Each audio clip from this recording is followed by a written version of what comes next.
Hey, what's going on, golf nerds? So I thought we'd do a quick update video here. Travelers Championship ahead of the final round tomorrow, Sunday morning. I think things kick off. So we're through 3 rounds. We have a lot of information. We have, I think a pretty crazy leaderboard. We'll talk about that in a minute, but want to go through some of the stats, go through basically how some of these guys are getting it done that are at the top of the leaderboard, guys that might make a move tomorrow. Take a look at how some of our current bets are positioned, and ultimately, hopefully, break through with a winner here for yours truly. If we kind of sit tight on the current bets, it might require some luck, but still have a lot of guys in the mix, so should be interesting. So let's take a look at the breakdown here. So we have our leaderboard through 3 rounds. You can see that one Kramer Hickok is tied with Bubba Watson for first place at 10 under par. We have Cameron Smith, Russell Henley, Jason Day, all sitting one shot back, tied for third. In the next tier, we have Harris English, Bryce Garnett, KH Lee, my guy, near and dear to my heart, KH Lee. A little bit further back, we have guys like Dustin Johnson, Bryson DeChambeau, Abraham Answer, who is our favorite, one of our favorite plays for the week. So a lot of guys in the mix. Definitely an interesting event so far. We've had no one really run away with it. I thought today we'd have some of these guys that have been at the top of the leaderboard like Bubba and Jason Day maybe break through a little bit, create a little bit more separation. But that didn't happen. So essentially we have a wide open leaderboard heading into tomorrow. So let's maybe take a look at how some of these guys are getting it done, who has some staying power, who's the betting favorite, and maybe there's some value down the board that we can look at or identify as well. So if we jump over to one of my favorite tools, so this is our live leaderboard, strokes gained data from Fantasy National. So if we are looking at, again, same leaderboard, but we're basically breaking down how they're getting it done for the week. So this is for all rounds in aggregate so far. So let's just take a quick look at Bubba Watson. So he's getting it done through a combination of ball striking and a little bit of putting, a little bit around the green. So he, to me, I think he has a lot of staying power. You'll see in a second, he's the current betting favorite. Obviously, he's starting in the lead. So, that makes a ton of sense. Apparently, there's a little bit of wind expected tomorrow. And historically, Bubba hasn't been a great wind player. So I do find that a little bit interesting, but I'm not sure that I want to put a lot of weight on it right now. So still kind of figuring out what I want to do, if anything, tomorrow. Just kind of write out who I have. But basically, Bubba Watson, he is, playing really well, all facets of his game. He's not relying too much on one area of his game to get things done. He's currently in the lead. That is not necessarily the case for Kramer Hickok. So he's gained almost 6 strokes putting. So he's one of the folks riding the magic putter for the week. He has gained off the tee. So he's basically hitting fairways. Hasn't done anything really with the irons. He's just rolling in a lot of 20-foot putts for birdie, and that's put him in the mix. So I am not super sold on Kramer Hickok's staying power tomorrow. I also feel like just the pressure of playing in the final group, this guy who's never won on tour, that could catch up to him. So he's a guy that I'd expect to maybe regress tomorrow. In the next tier down, you have Jason Day. Jason Day, oh man, good to see him back in the mix, but he has gained almost 7 strokes around the green and with the putter. He's another guy that, not getting it done with the irons. Yes, he has a little bit of pop still. Yes, he's hitting fairways, but he's another guy that I'm just not sold on. Again, we're looking at one round. He's one shot back.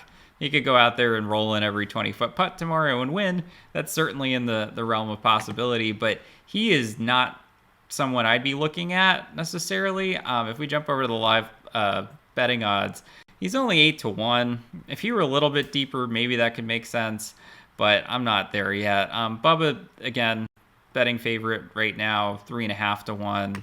And you have some other guys who I do think are kind of interesting. So let's maybe take a look at Russell Henley.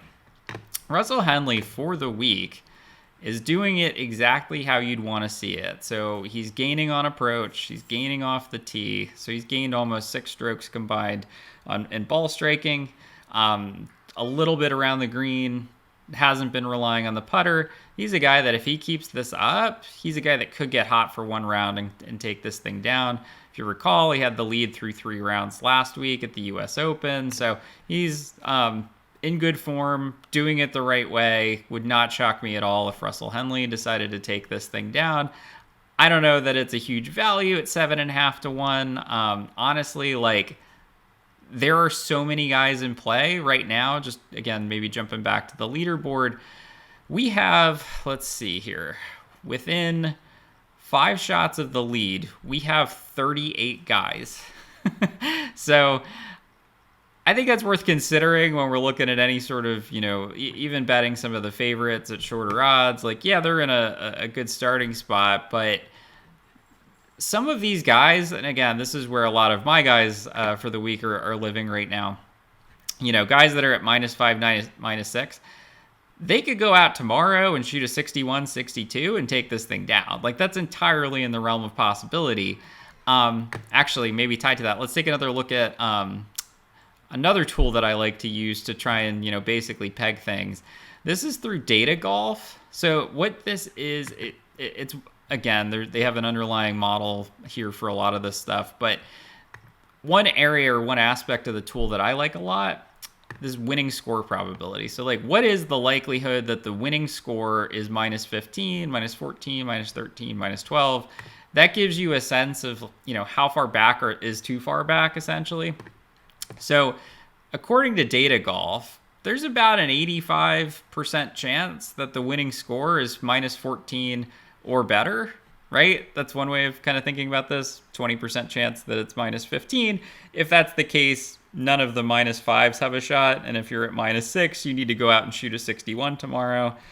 That's entirely possible. Actually, this course, fun fact, is the course where Jim Furyk set the all-time single event scoring record for one round. Shot a 58 here at TPC River Highland. So fun fact. So in theory, maybe one of those guys at -4 could do that and get it done, but that's not super likely. There have been thousands and thousands of rounds played at this course. No one has cracked or even sniffed 58. I think DJ last year got close. I think he shot a 60 here. So again, like, that's totally in the realm of possibility for some of these studs. I'm not sure that I would go out and bet on it. It's probably a less than 1% outcome. But the other way to think about that, I'm not sure it means that these guys at the top are necessarily safe either, right? Like, they are playing well. So, as an example, again, Russell Henley is probably the guy that I have the most confidence in next to Bubba to get this thing done tomorrow. Let's maybe do another sort. Let's take a look at, again, through some of the live stats. So if I look at just total strokes gained ball striking for the week, let's see if anything pops, right? So we talked about Russell Henley. Zach Johnson is actually second in this field so far through 3 rounds. I think he's probably a little too far back, and he is not a great putter to begin with. He's not putting well this week, so I'm not sure that he's going to be that guy. I guess he could be, but I'm not sure that he's going to be that guy. We're really, I think that if we're kind of anchoring on some of the win probabilities here, winning score probabilities, we're probably capping ourselves at guys that are at -5, -6 that might have a shot tomorrow, or better, obviously. So just jumping back again, who else is kind of tops in ball striking? Brooks Koepka, he is at -5. Again, maybe he could go out and shoot a 60 tomorrow and get up there. He's doing it the right way. He just he hasn't done anything with the putter or anything around the green.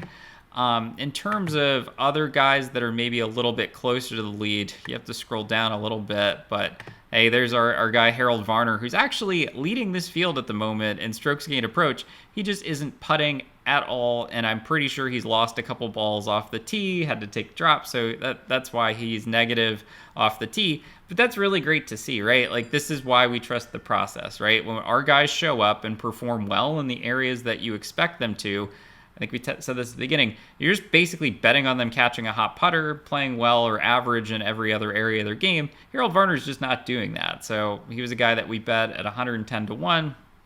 Obviously getting it done in the ways that we hoped he would, but not picking it up anywhere else. So anyway, just a quick plug on that front. So Bryson DeChambeau, right? So he is currently 3 shots back.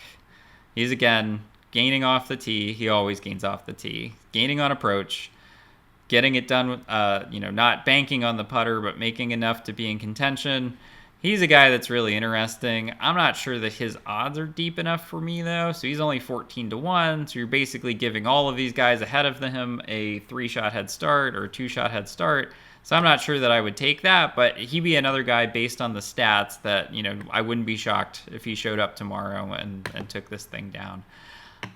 Going a little bit further down, Maverick McNeely is a guy that we bet on. He's at -5. Again, I'm not sure that he has the stuff this week to go out there and shoot a 63, right, to try and get up there to the -13 -14 range. So he could do it. He can get hot with the putter at any time. He's actually probably one of the better putters in this field. And he hasn't done anything on approach. If he misses the green, he's completely screwed. So I'm not sure that he's getting it done, but good to see that he at least played well this week and made the cut. That's probably it. Maybe we should talk about good old Abe Answer, though. So he might have played his way out of it on Thursday, but came roaring back. So on Friday, he made a birdie on 18 to make the cut. So he got in at -2 after a pretty crappy round on Thursday.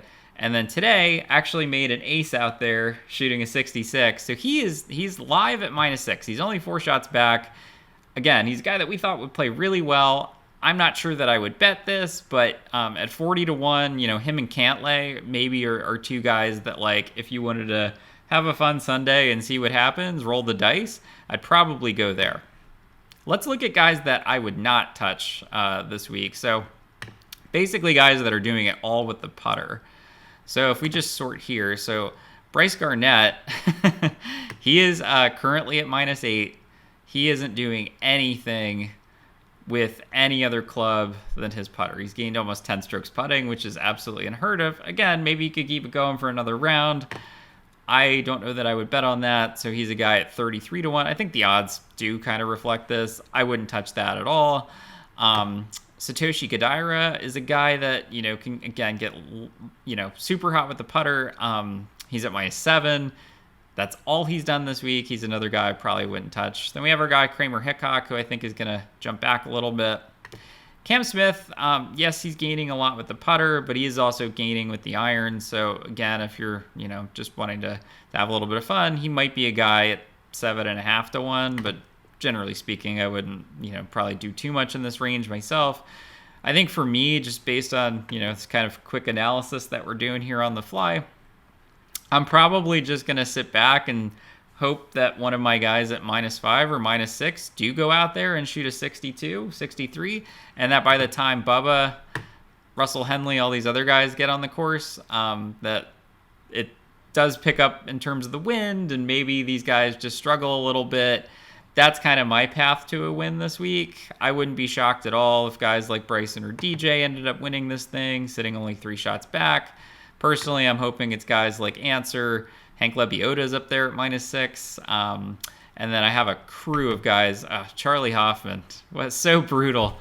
He chipped 2 balls in the water today on basically within 3 holes of each other. So he played his way out of it. He was I think he was on his way up the board, but just didn't get it done. He chipped it in over the green on the par 5 into the water, ended up with a bogey on the par 5 instead of a birdie.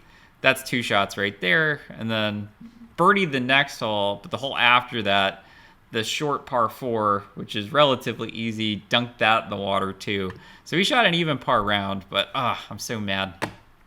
Last one, Guido, playing really well again this week. Again, he's going to be the guy that has to go out there and shoot a 62, 61 to have a shot at this thing. But again, guy continues to play well, going to be a stud guy to definitely keep an eye on for the rest of the week. So I think that's basically it for today. So if you guys are tuning in, enjoy the final round. I'm sure it'll be exciting. Nothing better than a Bubba sweat. It'll probably make a lot of folks, if anyone did bet Bubba, very nervous. But for me, guys that I'd be looking at would be a little further back, guys like Russell Henley, some of the studs here at -7. And then ultimately, I'll be rooting again, because I know the entire community is on Abe Answer this week. Go out there and get it. Go shoot a 62, 61, something like that. Put yourself up there in the -14 range, right? Hope that we get a little bit of a struggle from the lead pack and take down the take down hoist the trophy, take down the event. So that's all for now. If you guys like the content, again, like the video, subscribe to my channel, and be in touch here very soon. We got another event here coming up. The Rocket Mortgage Classic starts next week, so that'll be the next time you hear from me. Good luck tomorrow if you're trailing any of this, and we'll talk soon.